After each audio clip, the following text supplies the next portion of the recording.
The Food and Drug Administration is the federal agency that regulates drugs, biologics, vaccines, medical devices, and in vitro diagnostics. So, how did the FDA come to be the organization that it is today? That question can best be answered by looking at the key events over the past century, major tragedies and catastrophes that led to landmark congressional legislation. I will mention three of these transformative events.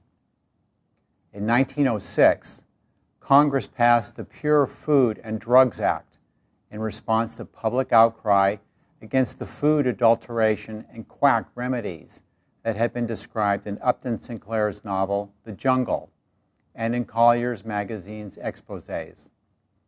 The legislation established manufacturing standards of safety, purity, and potency, and created the concepts of misbranding and adulteration, all principles that are still in use today. In 1938, Congress passed the Federal Food, Drug, and Cosmetic Act in response to more than 100 deaths that resulted from the use of ethylene glycol as a diluent for sulfanilamide, a newly developed antibiotic.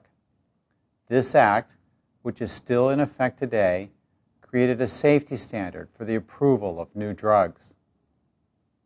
In 1962, Congress passed the Kefauver-Harris Amendments to the Federal Food, Drug, and Cosmetic Act in response to the thalidomide tragedy, in which thousands of infants in Europe were born with phocomelia, flipper arms and legs, after expectant mothers took thalidomide during the early part of their pregnancies. This act created an efficacy standard for the approval of new drugs. These and other major events gradually gave shape to the U.S. Food and Drug Administration that today regulates more than $2 trillion worth of consumer goods, about 25% of the country's consumer expenditures.